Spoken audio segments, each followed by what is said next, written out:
Sigra-sigra yen permana kanca sigra ngraki nawang sesangka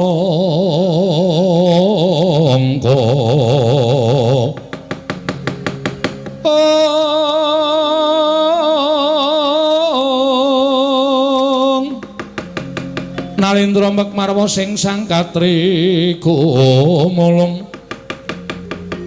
kumulung mangrembak ing wadya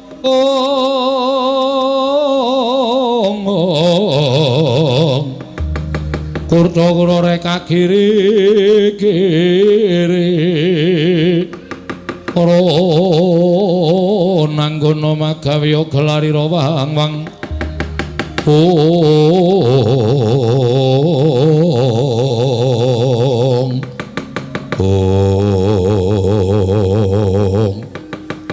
Didemateni pasewakan negari Ngastina nalika semanten sama midhangetaken panjenenganipun nata ing awangga Sang Adipati Basukarna sateman dadekaken legek jroning driya sanata ing Astina Prabu Duryudana nglenggahi kanyut nangka wardu kanyut ujare waganten wadu jara wangeca nginang udra ngabangi dulur manthi dasare pertolo kasaru geger njaba piyak ngarsa tangeping muri kasiban punamu apa to kang dadi darunane ora ana macan saka rangke gajah medhot saka wandilan kejawi namung utusan saing negari ngamarta nenggih putra ing Jodipati Bambang Antasena wantun mancat wonten iki minggah datulaya karya cingak kang samya mlat mangrombaing para kawula kanca piyak ana daya minggih njaluk dalan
Sinongwati jagat kinari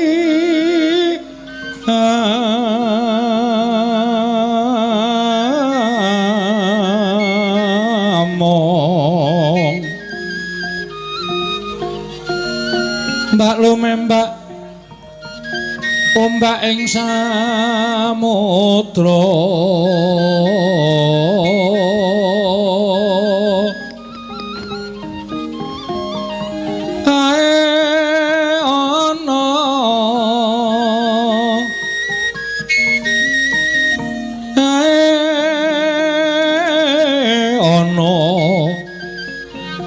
lumut ambra kanggeng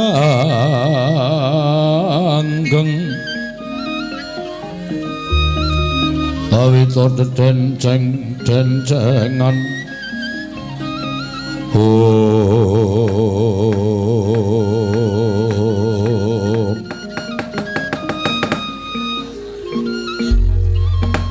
Paman Arya wonten dawuh nggih dereng ngantos paripurna anggen kula nampi sabdanipun Bapak Durna paman Plasa Jenar miwah Kakang Prabu Karna ing Awangga menika mboten pangling kadidene sowanipun anak kula ing Randu Kumbala pun Antasena kula piyambak ugi gumun nggih menapa sababipun dene wayah kula pun Raden Antasena sowan wonten negari Ngastina janur gunung Kadingaren tumunten katimbal menapa wigatosipun nggih Paman Plasa Jenar katuran lenggah ingkang langkung prayogi kula ngestaken dawuh anak Hanung Hanindita bocah mursid isa mikul dur mendem jero karo wong tuwa aja mung kandhek ana ing pangucap nang kababaro dadi pakarti Antasena padha raja sak prapta munggir cah bagus berkah pangestune Pakde Duryudana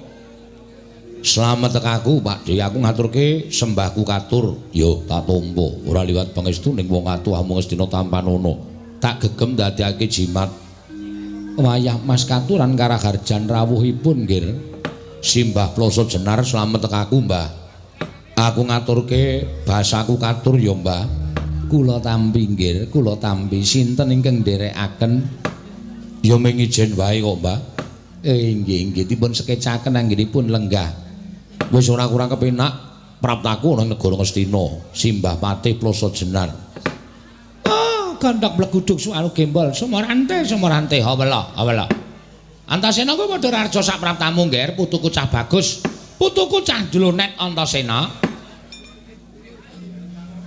Eyang Durna aku Eyang Musaka Lima slamet tekaku Mbah ora nemulan suwi apa aku ngaturke sembahku ngersane Eyang Durna tak tampa gawe gedhening atiku ora liwat pangestu ning wong tuwa Tampanono ya Antasena tak gegem dadiake jimat karo sapa kowe ngger cah bagus dina iki mung ijen wae kok Mbah aku oh ya wis syukur mbok menawa perlu ngersane anak Prabu Duryudana gage matur marang ngersane anak Prabu Duryudana ya ngger mengko aku tak matur ngersane Siwa Ngastina Antasena padha raja sak praptamu ngger anakku bocah bagus Siwa Ngawangga slamet tekaku Pakde aku ngaturke bektiku katur ngersaning Pakde Ngawangga tak tampa gawe gedhening atiku pangestuku Tampanono tak gegem dadiake jimat Antasena Pakde Ngastina dawuh ana wigati apa dene sira sowan mongko tanpa tinimbalan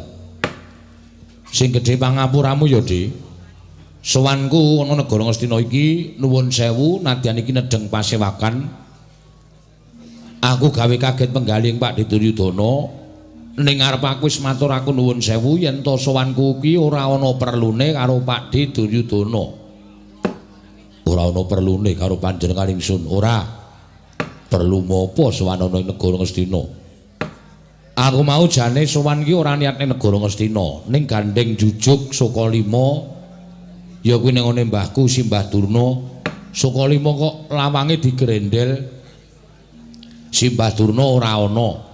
Monggo bareng aku takon karo cantrik-cantrik jarine sowan ning negara Ngastina. Mula terus aku njujul ning negara Ngastina. Njujuk Datulaya. Umbul-umbul iki terang ngendanu ana ing kutha negara Ngastina Kacena padhe nedhenganake pasewakan.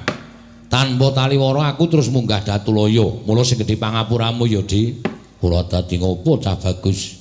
Isih gedhe palimarmaning sun tumrap jeneng sira. Matur sembah nuwun. Dadi sowanku iki arep ketemu karo Eyang Durna. Wigatine apa Antasena? Ana wigati sing bakal tak aturake marang Eyang Durna, Bawa Durna. Wonten dawuh, Nger. Antasena sowan mboten betah kalian kula. Lho. Betah kalian sinten? Betah kalian Bawa Durna. Lho, kalih kula? Inggih, kasinggihan mekaten. Oh, Antasena? Piye, Mbak? Apa panjenengan kepara nyata? Sowanmu ning negara Ngastina kuwi ora butuh marang panjenengane anak Prabu Duryudana. Ning ana wigati karo Eyangmu Sukalima. Heeh. Ana apa, Nger? Mula aku ki mau njujuk ana ing Sukalima kok ora ana suwung simbah neng kene. Panjenengan aku wis isuk mau aku sowan negara Ngastina. Oh, sing ning ngarep ming Mbah Putri. Do ditunggangi cah cilik-cilik. Ya wis men karang mbahmu kae sok metu dhewe. Tanpa nganggo taliwara mesti tanpa taren karo aku mesti klithak-klithik ning ngarepan ya wis ben. Ning ora mangani tandurane sapa-sapa Antasena. Ora. Ya isih tertib. Syukur. Sabanjure apa Antasena?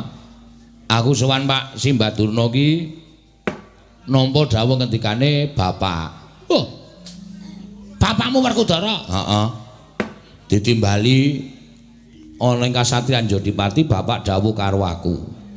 Antasena, kowe ngerti kana negara Ngamarta, kawulane ke Taman Pegebluk, akeh wong esuk lara sore tekaning pati, sore lara esuk ketiwasan. Tetekulan ora iso tukul, sandang pangan sarwa larang, mula ora aneh nek Ngamarta akeh korban. Kanen sing kaya mengene iki dadekake sedih wong tuamu kabeh. Monggo kowe ngerti, wis ora kurang-kurang nggone ngrawake Brahmana Winasih Sewa Sugata nimpuna resi ing diaturi rawuh ning negara Ngamarta. Parandene gagar wigar tenantuk karya ora iso nambak lakuning Pegebluk sing tanduk ning negara Ngamarta. Terus aku matur Bapak, lah kersane Bapak piye? Kowe tak kongkon swana Eyangmu Durna kae guruku, kae sesembahanku. Mula nyuwuna pituduh yen pancen Durna ngerti, Bapak Durna ngerti, jaluk ana pitulungan. Syarate apa kudu iso ilang Pagebluk sing tumanduk ning negara Ngamarta? Nek nganggo syarat-syarate apa, nek nganggo pitukon-pitukone apa. Ngono kuwi. Terus aku mangkat iki. Ning nang dalan tak nam-nam, tak itung-itung, tak pikir-pikir, tak gelar, tak gulung. Ngendikane bapak kuwi tak estokke aku sowane negara Ngastina. Ning gandeng ki supaya mojokke karo Eyang Durna supaya gelem mikir. Mergo nuwun sewu panjenengan ki wis sepuh, nek ora dipojokke karo kahanan, kadang kala piyai sepuh ki sok emoh mikir. Mula tak pojokke karo kahanan. Lek marep mojokke kepiye karo aku? Eyang Durna tak aturi paring dawuh srana apa sing kudu tak tindakake lan Pandhawa tindakake supaya negara Ngamarta waluya nirmala temah jati, jati temah mulya, ilang Pagebluk sing tumanduk ning Praja Ngamarta. Eyang Durna kudu paring dawuh syarate apa, seranane kepiye. Nek Eyang Durna iso ngaturake aku matur nuwun, tak anggap Eyang Durna ki pancen gurune bapak. Yen perlu wiwit dina iki Antasena arep meguru karo Eyang Durna. Kuwi nek iso ngaturke. Nek ora iso, wiwit dina iki Eyang Durna kudu lunga saka Ngastina. Wiwit dina iki Eyang Durna kudu lunga saka negara Ngastina. Kok sik ta? Kowe iki nek omong mbok nganggo tatanan. Tatanan piye? Ing atase kowe iki mung putuku kok nundung karo Begawan Durna kuwi terus derajatmu ki apa Antasena? Selagine bapakmu wedi karo aku kok kowe kok cumalana candaan, kowe kudu lunga saka paman kene. Sik. Sing do lenggah ning kene iki ora duwe hak tumrap negara Ngastina. Lho, kok ora duwe hak? Klebu Siwa Ngastina ki nuwun sewu lho, Pakde. Panjenengan kuwi ora duwe hak negara Ngastina. Ngastina ki dake sapa? Ngastina ki dake Pandhawa. Pandhawa ki sapa? Pandhawa ki bapakku. Bapak Werkudara ki panenggaking Pandhawa. Mula nek aku nundung karo wong sing do lenggah ning kene iki aku ki duwe wenang, duwe kewajiban. Mergo iki termasuk negaraku. Negarane bapakku. Sampeyan ning kene iki wong dedeple. Sinuwun Ngastina lenggah ning kene iki Pakde Duryudana iki ming wong ngilih. Kala mangsa dijaluk sing duwe dibalekke. Oh to Pakde. Dos pundi paman? Nggih ngoten mawon. Mbangane nyemelangi. Iya pancen bener. Simbah Pate Sengkuni iki sone dicoperle dadi pate ya ming keleleran ning Kloso Jenar. Glundang-glundung kaya bakul semangka ya, Mbah. Nggih. Aku ki anggere ketekan wong siji kok atiku kok tratapan. Pakde Ngawangga ku ya dedere senopati, mongko gawe ning Ngawangga. Nek upama takon kundur, dheweke ya mesti kundur. Wong duwe hak aku timbangane Pakde Ngawangga. Kabeh sing nang kene iki ora duwe hak ngungkuli Antasena. Aku ki anak Werkudara. Mulane aku nundung Durna kuwi wis wangun. Wangun to, Mbak Pate? Wangun. Oh, ditundung sakniki mawon. Iso ra iso ngandhake tundung mawon. Sengkuni. Kok kaya ngono ya gunemamu. Wis ana wong kepepet kok malah diwenehi bumbu malah sing ora-ora. Wis, Simbah paring pangandikan tak tunggu. Nek iso paring pangandikan matur nuwun, nek ora kelambi apa-apa dikukuti leboki koper tak suwun sampean golek kontrakan liya. Wis ngono wae aturku tak anteni ngendikane Simbah Begawan Durna. Durnaina panalingane lara majaring ratri. Linenggak jangganira kapisanan.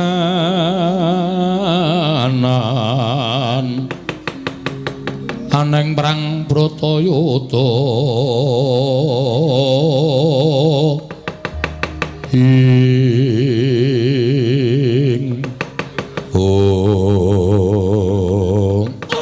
Kandang blaguduk suaru gembel Sumarante hawela yen kowe mau takon karo Begawan Durna apa to sababe negara Ngamarta kuwi ketaman pegeblok lan srana apa yang kudu tak tindakake supaya negara Ngamarta iso waluya nirmala Majati jati temamulya. Oh Antasena aku ikhlas menehake. Aku wis duwe gegebengan lan wis gumana musik ana ing atining Begawan Durna. Sejatine Ngamarta kuwi gampang gone gawe padang. Nanging merga saka gunemamu sing ora kepenak, merga saka omonganmu sing sajake ngembe, ngias, ngilani karo wong-wong Ngastina. Apa ing tak jaluk paripaksa ora tak kandhake marang kowe? Lho kok malah nesu-nesu ngopo to, Mbah? Kowe kok duka ngopo karo aku? Mesti wae aku nesu karo kowe. Kowe bayi wingi sore. Ora wani nundung karo Begawan Durna. Aku ki pujangga nang kene. Sakarmu, kowe arep muni pujangga sakarmu, arep muni nujum sakarmu. Ning kowe nang kene iki wong neneka. Kowe nang kene iki wong dedeple. Apa dikira aku ora ngerti ceritamu? Loh, wong dedeple piye? Iki pujangga Paranpara. Rak saiki, biyen kowe iki wong ngemis goleke sego sepincuk Asatama. Apa aku dikira ora ngerti ceritamu? Antasena gak ngerti ya? Ngerti, Mbak.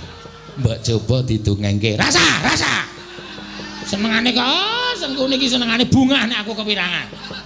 Apa perlu didongengke, Mbak? Nek aku perlu supaya damang, supaya cetha. Damang apa? Senengane ora wis rasa diceritake. Sampeyan biyen ming perkara njupuk lenga-tala saka sumur sampeyan ngrakit suket dom-doman ya ora. Nganti gendhoga lenga-tala munggah dhewe ning dhuwuring sumur disumurupi karo Kanjeng Eyang Dastarata. Ana piyayi kok ampuhe kegila-gila muruh terus diangkat dadi guruning Kurawa. Kowe mbiyen nek ora pamer sulapan ning kene iki ra ndek pangkat. Ming perkara sukete iso ngunggahke derajatmu. Ming perkara sukete iso ngunggahke derajatmu. Lah saiki sikut kok tok babati tok nggo pakan Mbah Putri ayo. Wih apik tenan. Apik apa?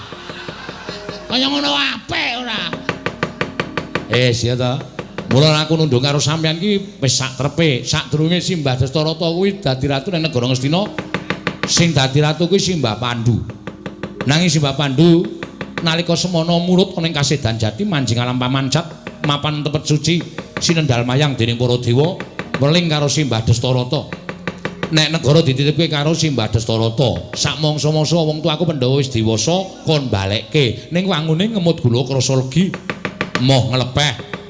Kamukten sing semene gedene iki ora diparingke marang pepundhenku Pandhawa ning diparingke karo anake lanang ya kuwi sing jeneng Kurupati ya Pakde Duryudana kuwi. Apa to sok sababe iso diparingke dening Pakde Kurupati? Merga akal ukile nuwun sewu Patih Ngastina.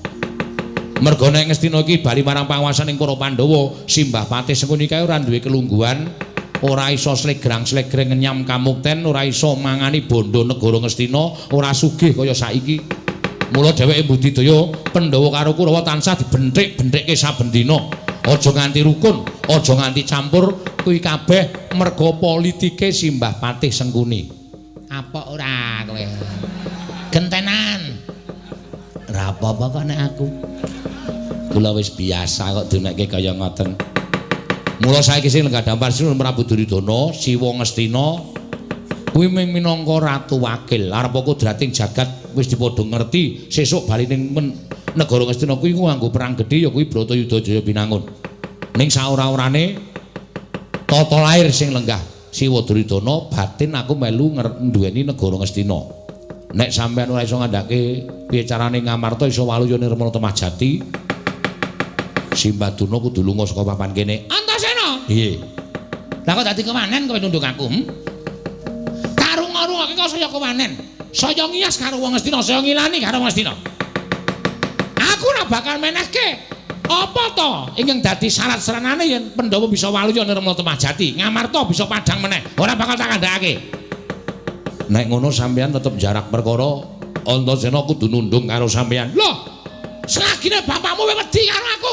Lah kok kowe drajak-drajak karo wani karo Begawan Kuna. Sing arep nggo menang apa? Tanteni njaba ya, Pak. Tanteni njaba. Rampung iki kowe perkarane karo aku diitung ning njaba. Aku padhangane wani, petengane apa meneh? Rupak wani, jembar wani. Loh. Syukur. Arep wangsulan apa kowe? Sampeyan wis marai mangkel atiku. Cetha nek sampeyan niku ora bakal ngandhakake negara Ngamarta kuwi isone waluya Nirmala Temahjati sebab apa? Wis saiki ngono wae. Sampeyan tak tunggu sak bubaring pasewakan, bubar pasewakan ora nemoni aku, tak goleki nggone jotosi nganti omong tak kandhani.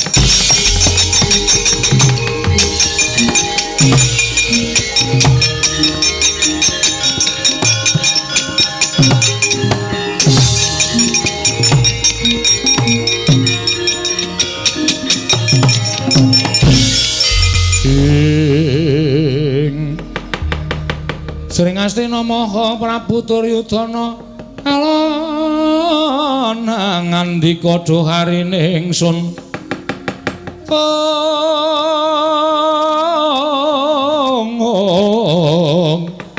harine ingsun Werkudara den kapareng kene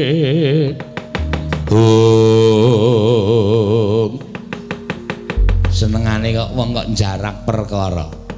Nek sampeyan wau ora ngerti malah bloko Antasena, aku ora ngerti syarate apa. Ning nggih pun dadi watake Kakang Durna jane ora dong ning keminter golek pendhok supaya ketok niku watak sampeyan. Niki rak malah ngrekasake sampeyan to sampeyan dunekke Antasena. Bubar pasewakan Eyang Durna ora nemoni aku, perkarane karo aku gak golek tak jotosi nganti omong syarate apa marine negara Ngamarta. Pripun? Dik, nun. Kurawa ketapke. Kurawa niki nggone sapa? Kok kon ngetapke? Kagungane anak Prabu Duryudana. Sing wenang dawuh menika anak Prabu Duryudana. Sampeyan ora wenang dawuh. Nggih kula nyuwun senjata 7 nggih. Supados samangke saged wilujeng kula menika mboten dipun oyak-oyak dhateng pun Antasena. Apa rumangsa sampeyan diadang-adangi Kurawa niku wis menang, wis tentrem, dereng. Kurawa niku mboten wonten sing iso menang karo Antasena. Kurawa satus ngruyuk jotosi kabeh, ngletak kabeh. Antasena goleki sampeyan. Kecekel Antasena nggawa glugu tuthuke cengel sampeyan. Pun mang bayangke wong kok gawe masalah, wong kok gawe perkara. Anak Prabu Karna ngawang kula nyuwun tulung, Ger. Nuwun sewu, Bapak. Antasena menika anak kula. Kula menika kadangipun sepuh para Pandhawa, menawi kula ngantos mentala dhateng Antasena lajeng kados pundi pocapanipun cobi? Doh nyono terak nyono sami mestani Karna menika setunggiling senopati ingkang boten saged nyawang dhateng mengsah kula. Mengsah kula menika boten baen-baen, boten selamakipun titah, boten selamakipun menungso ingkang kedah sak bobot, sak traju kaliyan kekiyatan kula. Menawi Antasena menika menapa? Aduh. Nuwun sewu nggih. Babatuno kados pundi? Kula diandhawaken dhateng para Sata Kurawa, ngeroyok dhateng Antasena. Kurawa kalah. Kurawa perang kali Antasena, kula tuku tiket pesawat. Ajeng teng pundi? Lunga saka negara Ngastina. Numpak kalap terbang. Kapal kok kalap. Nggih. Oh, wis malah ngrekoso urip kula. Bawahan Wonten dawuh. Kurawa dipun budhalaken. Nun inggih ngestaken dawuh nggih. Nyuwun pamit madal pasilan. Samangke babar pisan pasiwakan kula bibaraken. Sampun boten wonten ginanipun ngrembak perkawis. Ngamarta ing Ketaman Pegebluk malah wonten mawon lelampahan. Kados dipun damel dening panguwasaning para dewa samya ngerti bungah yen Duryudana menika mboten utawi Duryudana nggadahi raos remen menika sajahi dewane padha ora sarujuk. Sampun kados mekaten nggih. Sedaya menika sampun dados pepestening Iwang Mahanasa. Sampeyan netapaken para wadibala. Nggih. Antasena dipun pejahi. Menapa mboten mrangung prayogi dipun rangket rumiyin? Pejahi, rasa perlu dirangket pateni. Oh inggih ngestaken dawuh. Pateni Dik Pate. Nggih, nggih. Antasena goleki pokoke langsung dipateni Antasena diboto-boto barang. Langsung pateni. Nggih. Nek lengane isih Disuntak. Senengane kok ora. nggih ngestaken dawuh. Kakang Prabu Karna. Nuwun pangapunten Yayi menawi kadhawuhan supados kula menika mula dhateng Antasena kula mboten kemawon. Samangke kula kepareng wangsul dhateng negari Ngawangga. Trima mboten sumurup dhateng lampahan menika. Kula semanggaken Kartomarmo wonten timbalan budhal kang putus siping sun kudun kedaton. Kawula nun nyuwun pamit madal pasilan Kaya surana dawuh maneh Dimas Kartomarmo. Purna gatining panampilan. Sanutasu kundur kedaton jeluk saking dampar kencana kinapit gambaran gading kadhenaken sangganing Purban Ceti manggung ketanggung Joko Paloro Ingin sami ngambil upacara ning Keprabon. kawis tinggal saking Mandra tindak Nyusrina Nata. Lamun katinon saking Mandrawa kaya tansah sesanti kamulyane.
Oh